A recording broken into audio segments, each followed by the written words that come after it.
Good morning, DJ and PK. It's 97.5, the KSL Sports Zone. Welcome in on a Thursday morning. A lot of college hoops last night. That was a dominant story. The Aggies win at home, the Utes win on the road, and the Cougars fall at Arizona. So many things to get to. Let's start with the University of Utah. They hadn't won a road game since January 15th last year, and they went and beat West Virginia. If you didn't see it, you wouldn't believe how it played out. They got off to a 9-0 lead. It was 18-3. And then they slowly got reeled in, and kind of a 10-point game there, and it really felt like it should have been 20. It was so hard for them to score. I kept waiting for Dawes to get going in that game, and he's averaging like 13-8, 13-9 for him and all that, and a 5.5 rebound game. Would have never thought, with his size and athletic ability, that they would win on the road with him having a subpar performance. And yet they got it done. They defended, and West Virginia made some curious decisions. Took some wild shots, turned the ball over in the clutch, just gave it away. And the Utes made enough free throws. They did miss some, but they made enough free throws down the stretch, and they won 61-56. It was a grind. There were a couple stretches where it looked like both teams started to get untracked on offense, and then it just didn't happen. But the Utes pick up win number 10 on the year. It's their second conference win. It's their first road win in more than a year, as they told us on the broadcast many times. 399 days. And they got it done, and that has got to feel good. And if you've never been on a team that struggled, ultimately the big picture doesn't matter. Alex has to bring in a lot of talent in the offseason, and I expect there'll be a lot of change on the roster. Maybe some of the key guys, a few of them, can stay, and they can build off of that. But in the here and now, when you've been losing, it is just good to win a game. So they beat West Virginia, who is, loosely a bubble team on the wrong side of the bubble from, apparently. And that certainly didn't help, losing the last place team in the league. And then we'll see how the Utes finish out. They got 5 games left. Maybe they can win a few games here, get a little momentum. They have some tough games left. They still got Iowa State coming up, the UCF next. But down the stretch, Baylor could be winnable. Arizona State could be winnable. Colorado could be winnable. We'll see how they finish out these final half dozen games before they go off to the conference tournament. But got to be good for Alex Jensen and the guys to get that win. They have been defending better, holding some teams to some lower point totals, and they did enough to win on the road, and that has got to make for a happy playing flight. There's no way around it. Now, for BYU and Utah State, obviously the stakes are higher.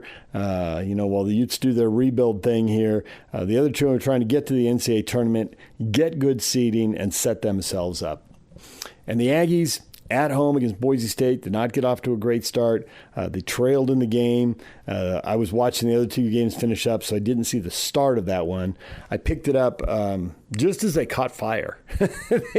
They were down, and they went on a run there in the middle of the first half and wiped out a fairly significant deficit. It was like a 9-0 run to take the lead, and then they extended, and then they just dominated. That was, 10 rough minutes, but the last 30, it was just all Utah State, and they win comfortably. They sweep Boise State, and both comfortable wins. And they get that victory at the Spectrum. It was a good crowd. They were going nuts. Super balanced game for them. There was no one guy, Templin's been coming on with some big games. He gave him 7 points off the bench. Falslev led the way with 17 points, and, made half his shots. But Boise State really struggled. They got down. You think, you got to score, get a couple stops, score 3 possessions in a row. With the 3-point shot, that could be a 7-8-0 run. It can change the momentum, get you back in it. There's never a sniff of that from Boise State. I thought that was just a really complete team performance from Utah State. And obviously the schedule is going to get tougher for them. They're going to Nevada on the weekend and then to San Diego State the middle of next week. And they're a game up on the Aztecs in the standings, and 2 up on New Mexico and 3 on Grand Canyon. But they've taken care of business here. They had 3 games in a row at home. You knew they needed to win them. They did. And they sit there in first place in the league now. 25 wins looks like a foregone conclusion. I don't know if they can get to 30. But the real prize is the regular season title, the tournament title, and can you win in the NCAA tournament? 1 game's a big deal. 2 would be an enormous deal for Utah State, given their tournament history.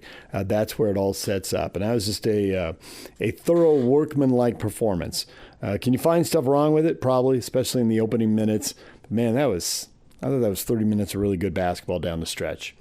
All right. We'll take a break right now. When we come back, post-game comments from the Aggies and post-game comments from the Cougars. They are coming up. We'll get to that BYU game as well. Stay with us. DJ and PK. It's 97.5, the KSL Sports Zone. Good morning, DJ and PK. It's 97.5, the KSL Sports Zone.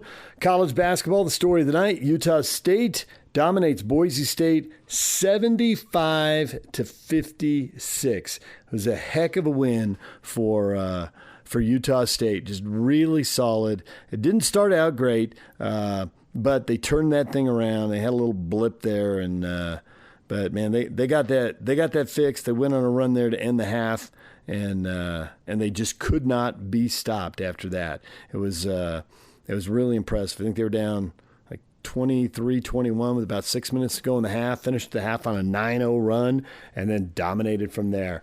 Let's get thoughts from post-game thoughts from Jerrod Calhoun, the head coach, right here on The Zone.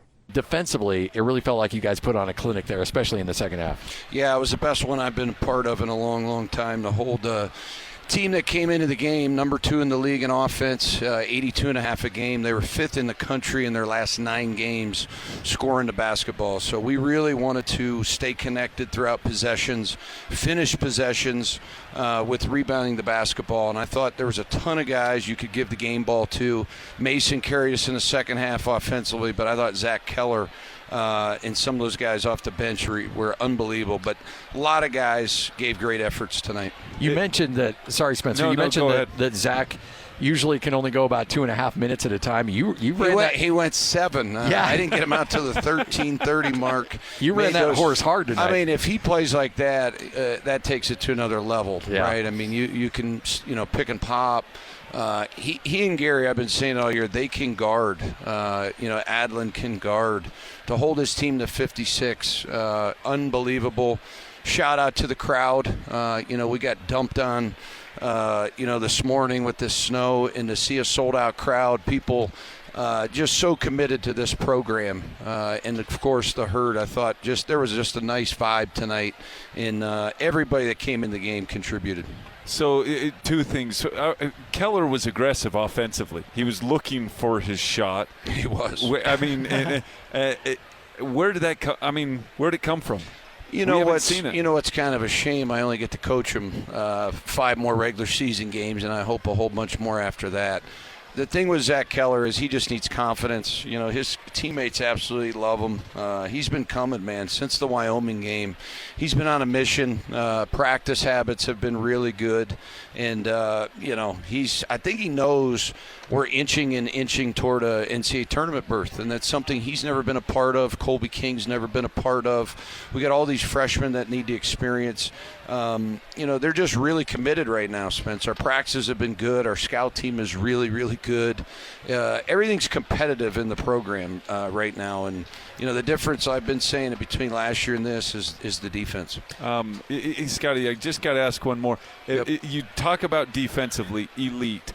It felt like around with 6-7 minutes to go, the tip of the spear just tightened up. It felt like Drake and MJ up top. No one could get comfortable. No, Dylan dribbling the ball for 23 seconds. No one could get comfortable.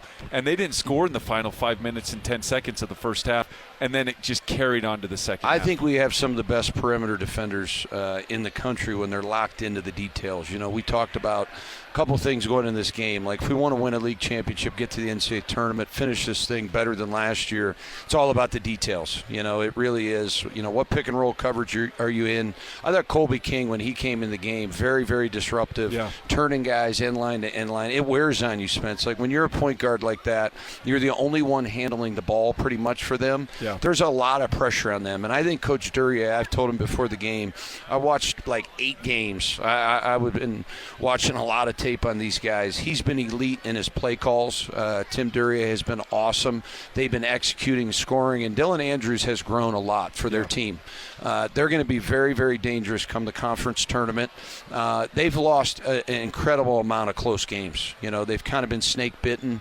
But I thought Tim's play calls the last 8 or 9 games and his decision making. So we wanted to make it really hard on Dylan the whole game. Whoever was on him, really, really pressure the ball. And I thought we did a good job. He was 4 for 11, but more importantly, only had 2 assists. Yeah. Drake Allen may not have a big number in terms of the points, but he ends up with 6 assists, but more importantly, 0 turnovers. Yeah, I mean, Drake's his confidence. He's a little bit like Zach Keller, right? You've got to really spend time with those guys. Drake's going to be critical down the stretch. He's a senior. He's been in a lot of games. We had a team retreat, and before the year, all he talked about was we got to finish our season stronger. It really bothered him the way we finished our year out last year. So things that you don't see, like practice habits, leadership at practice, the huddles tonight. I thought Drake was elite in and out of huddles, huddling guys, and just his voice. Him and Mason got to really, really ramp it up. We go now 2 on the road, 2 very, very difficult places to play, 2 elite coaches, 2 elite teams, right? And we got to have 2 good days. Really late. Hopefully the guys can calm down tonight, get some rest, and we'll be back at it tomorrow.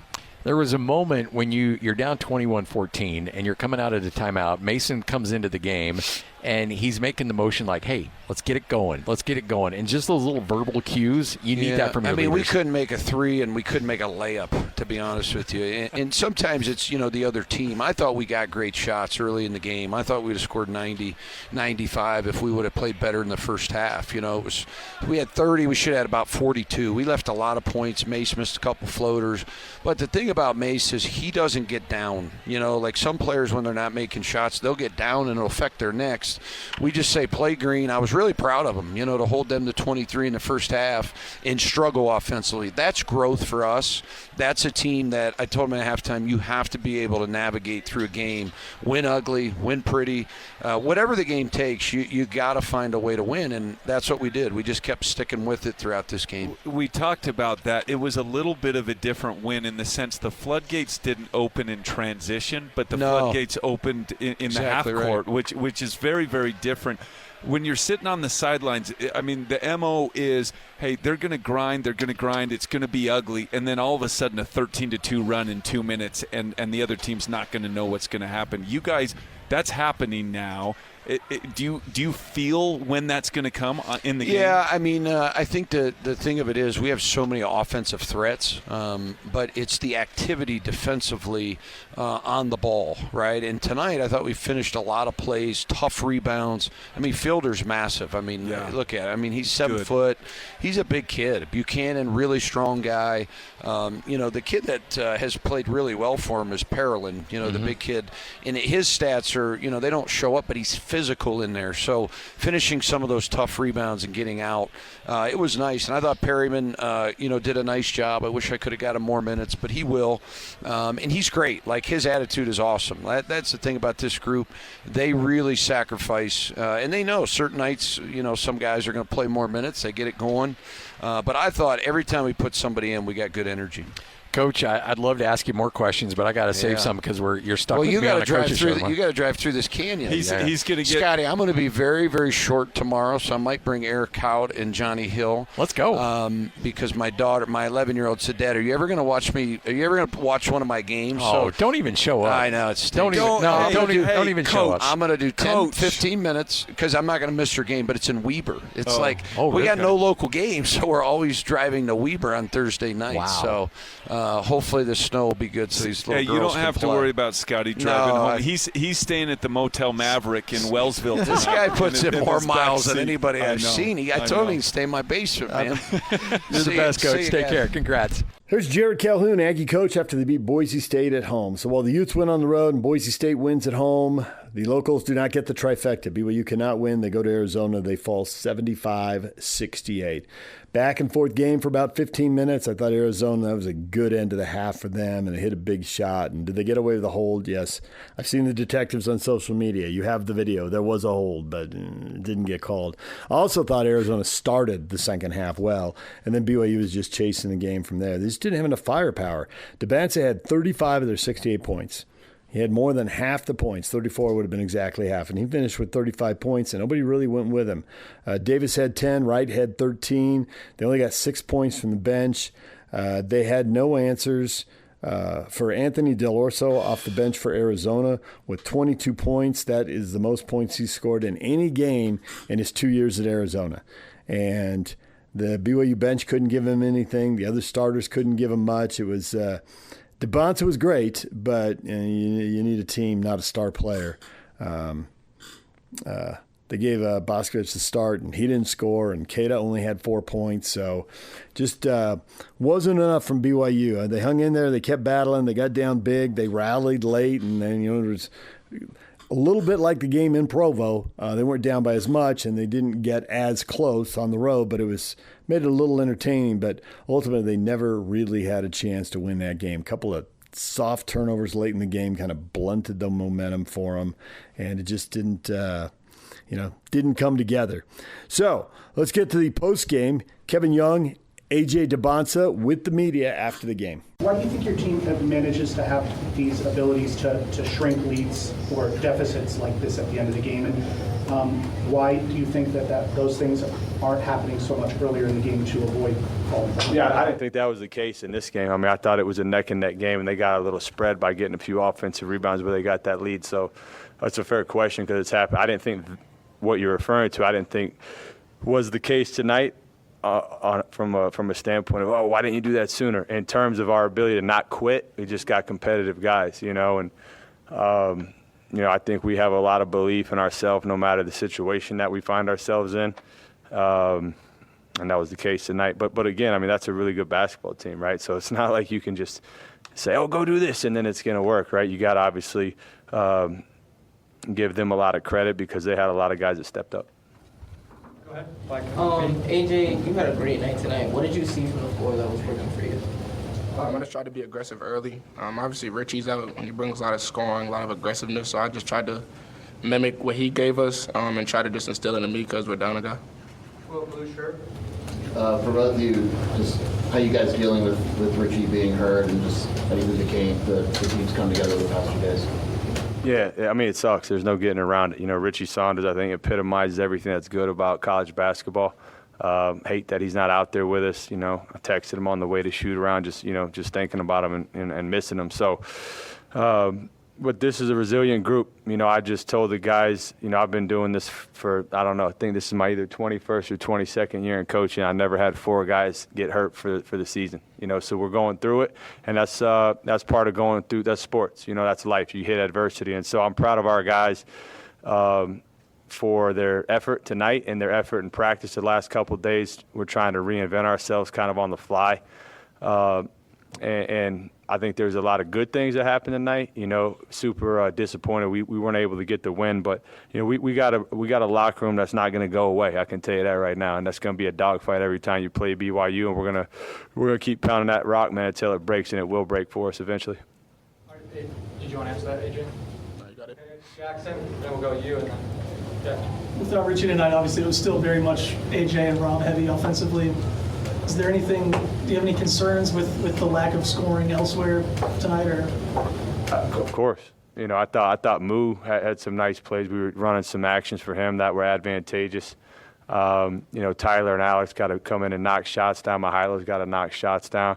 But AJ and Rob have been our catalysts all year, and will continue to be. And we'll try to continue to examine where we can help other guys. Put them in positions where they can also be effective, but it's just the hand we're dealt right now.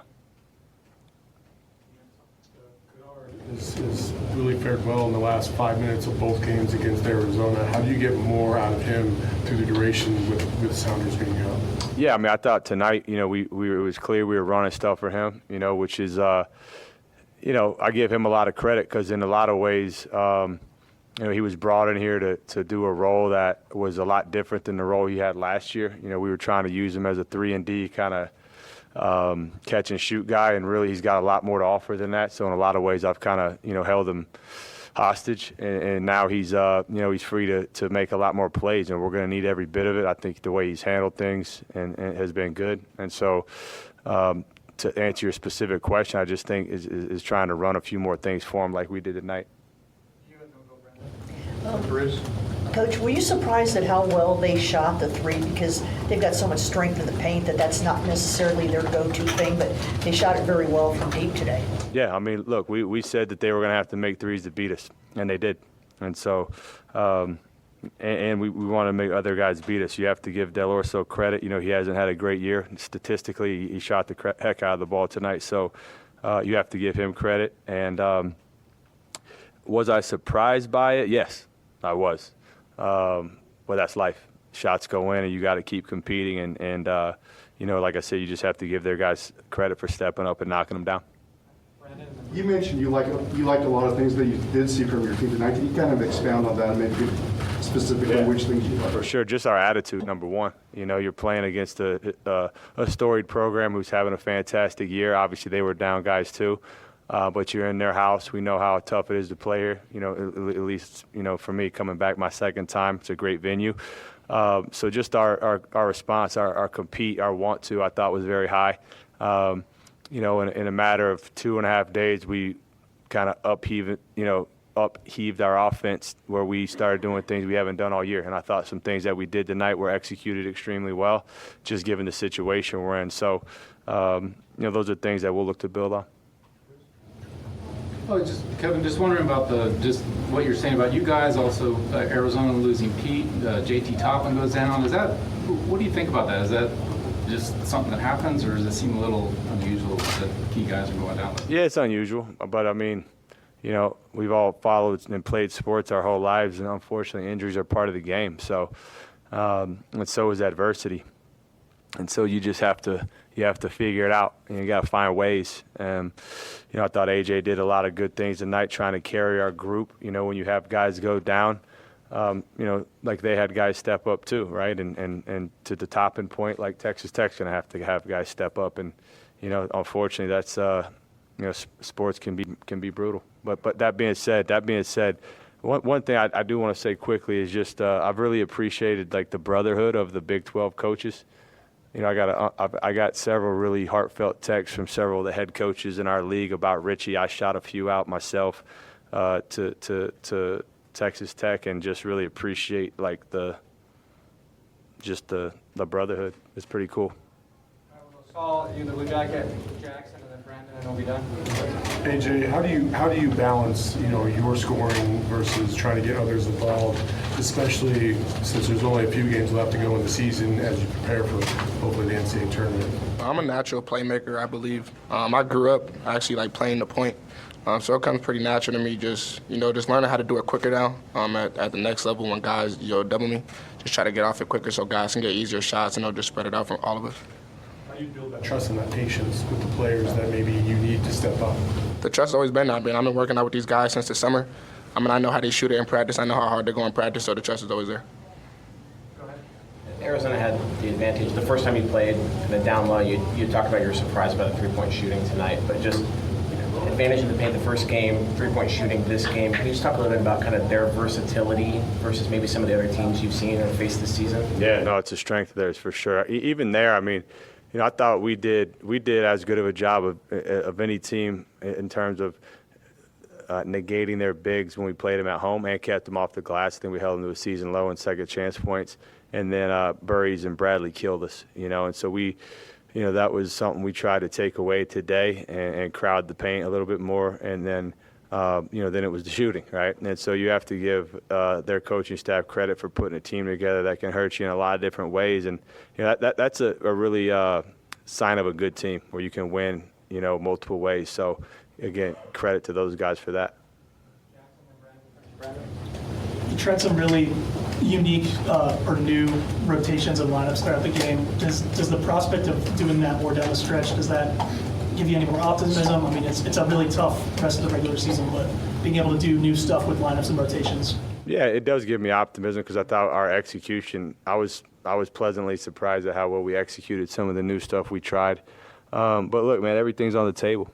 Not, and I won't sit here and make it story time, but like, this is something very used to. I was coaching in the minor leagues for 9 years. You know, I had 2 of my best players called up right before a game before when I was a coach in that league. And you have to reinvent yourself. You have to keep things really simple when you're going through that. And then you got to rely on talented guys like AJ and Rob to have an understanding of what the new things are and why you're doing them, and to go out and be able to produce.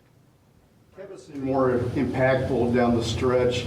How big was this game potentially for him, and what impact did he have? Yeah, that's a fantastic point. I think it could be huge. You know, he's a guy, you know, he's going through a lot. You know, he's had some injuries. He's had some stuff going on. And for him to kind of battle through it, I thought he just, you know, lost himself in the game tonight, which was good. Made some huge plays that were very Caba-esque that we're used to, you know, and we need every bit of that. He's a big-time competitor, beautiful young man, and I was happy that he was able to have some success tonight.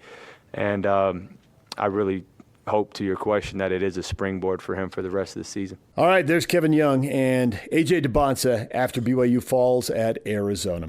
A reminder, we're brought to you in part by Kenny J's Barbecue, and you can join Scotty G and friends Friday at Kenny J's Barbecue from noon to 3 for the 60 and 60 ranking show. Kenny J's Barbecue located at 11610 District Drive in South Jordan. We're going to take a break. When we come back, Tim LaComb talking hoops with us. Stay with us right here on The Zone. Good morning, DJ and PK. It's 97.5, the KSL Sports Zone. Tim LaComb joined us during the show yesterday to talk Jazz, to talk rebuild, to talk tanking, and a little college basketball as well. Here, of course, that was before all the games last night. But nonetheless, here is Tim LaComb talking hoops with PK and I. Tim, good morning. Good morning. Good dreary morning. Tim, I have been trying to figure out why the Jazz got fined $500,000 when Indiana only got fined $100,000, and why Washington and Sacramento didn't get fined at all. And I'm pretty sure Oklahoma City's been complaining because they want that draft pick. So that would make you feel better if those other teams got fined? But it would make more sense to me. I don't know if I'd feel better, but yes, it seems illogical to me that some teams are being singled out and other teams that are obviously tanking or skating. So yes. But a lot to unpack. Well, what about what about the gambling sites? In-game gambling is a big deal, and coaches just suddenly benching guys can throw all of that out of kilter, and that could be a lot of bets and a lot of money. Hey, corporate partners have shared opinions about leagues forever, and these are two corporate partners. Why wouldn't they share their opinions too? I bet they hate it. Yeah, I think it's a combination of so much of all that. First of all, I've been sitting watching the NBA nightly for 6 years and watching teams roll through that. You obviously know what's going on. There's teams now that are championship level that have built their team, on this very thing. So, first, have the Jazz probably had some issues where they're playing, yes, but it's like being 16. I remember this vividly.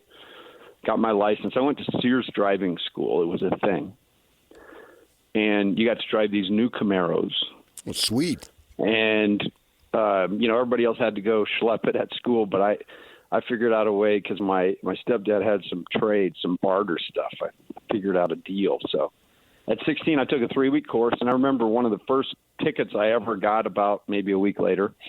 I was sitting on the side of the road watching cars just fly past me while I'm getting my ticket. Oh, that always works, and then you point that out? Yeah, and I was like, hey, that guy's going fast, right? And You're the first teenager to get that. And that's kind of the situation in the NBA. But then you throw in there, like you said, the accusations from OKC, who's got, a pick writing on it, and you've got, all of the gambling piece, which I actually think is the biggest thing that's causing heat for Adam Silver. I think he's absolutely 100% done a horrible thing bringing it in as prevalent. And, I happen to know some of those companies have, they have corporate roots, but there's some bad people in that whole world. And so for the NBA to get tied up in that has really limited, even his ability, because I think you've brought bad actors into the deal. And then, again, I kind of concur with Mark Cuban. I think you're either tanking or winning a championship. I mean, you're not tanking, but this idea that every year, every team's got a chance to win the thing. Everybody's on a different level of building, and it to me is, it is rich right now to come out at this point after so many years and decades have transpired using this. I mean, Tim Duncan was a product of the tank, let's be honest. So this has been going on for a long, long time, and now all of a sudden we're going to show indignation, and that's where I have my issue. That's where I have my issue with the league, with Adam Silver, with the way the Jazz are, being basically at this point singled out over and over again. It's just it's rich. And with that in mind, whoop-de-freaking-do. I mean, they have to do it because the league isn't going to do you any favors. This isn't going to help you get where you want to go. So you got to do what you got to do. And they're on the precipice of doing something really good here and adding a potential, I'm not going to go game changer, but definitely a rotation player who could develop into something. You never know how that works. They have to do it, and they've got to lose as many games as possible in the final just under 7 weeks of the season. And if they get fined, fine me. I can remember Derek Coleman, when he was with New Jersey, they had a dress code. When they traveled, you had to wear a suit or a tie or something, and here's the fine. And he totaled up the fine on 41 games, wrote him a check and said, here you go. I ain't doing it. I'm going to dress casual on these flights. And so that's what he did. And that's the same thing with the Jazz. Because they're not going to do anything beyond the fines. So I don't care. Fine them. Fine away. Yeah, that's just fine with us. Oh, good. I've lost a lot of trust in Silver. I think. How about gold? I think Silver is not gold. In fact, Silver is actually starting to rust. And then rust never sleeps. It's just these weird comments like he makes about. It's like he's trying to gamify the game. And look, man, the game's been on its own. There's a multitude of people that love the game. And, again, this bringing betting into the deal, saying, well, I don't know if we should have jump balls. And, I mean, all these things that they're not improving the game. You're just changing it for change's sake. I concur. I heard Jake Scott yesterday, my illustrious co-host, say, what good has he done in his time in the league that's been really, really like, wow, that was great. The in-season tournament is a gimmick, but I do think that it's gotten guys to play harder earlier in the year, and that's a plus. So, I mean, I'll give him part of that, but beyond it, I can't think of really one good thing the guy's done other than, put the league in some weird spots. Signed really lucrative TV deals that have made all the owners rich and taken the pressure off of selling tickets. Yeah, richer. But that's what a commissioner is supposed to do. I mean, that's like my job. We had a clinic last night, so the clinic went on. Good job, Tim. I mean, there's more to it than that. And again, it's how you go about doing it. I'm finding it so comical to watch college basketball right now and know who the powers were, particularly in the non-NIL world, but in the under the table, we're going to make things right world.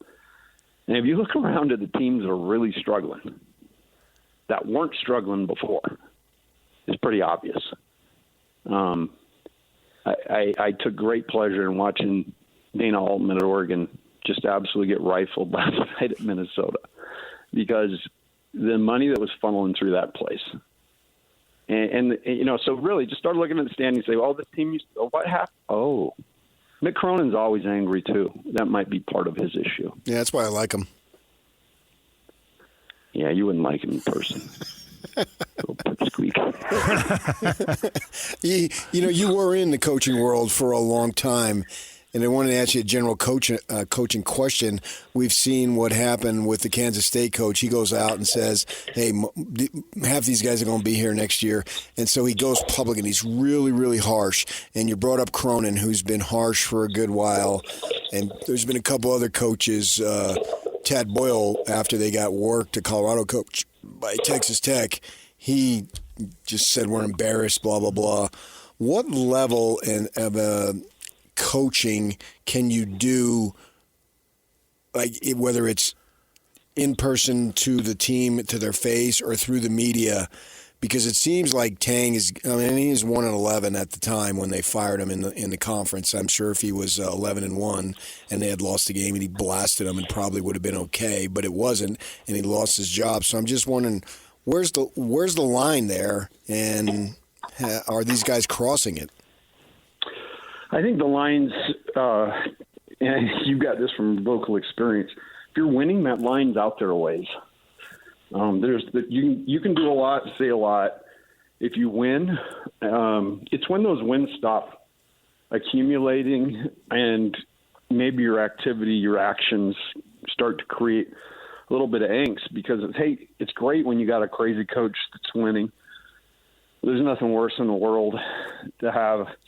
And really, in my mind, if you guys saw the clip with Mick Crone last night, like there's a student reporter asking him about the crowd, and the guy was so completely out of line. And it's so hard because what you got as administrators, you've got a room full of dudes that you're basically entrusting to this dude. And they start showing these signs of, like last night, that was absolutely insane behavior. There was a student reporter asked a question about the crowd, and Mick could have moved on. He answered the question, but then he had to make an aside. That's the dumbest question. So he instigates this dumbest question I've been asked. The student reporter says, "Well, I'll take that." Then he could end it again. And Mick says, "Well, you need to take it." And the guy's like, "I was just," and then he said, "Are you raising your voice at me?"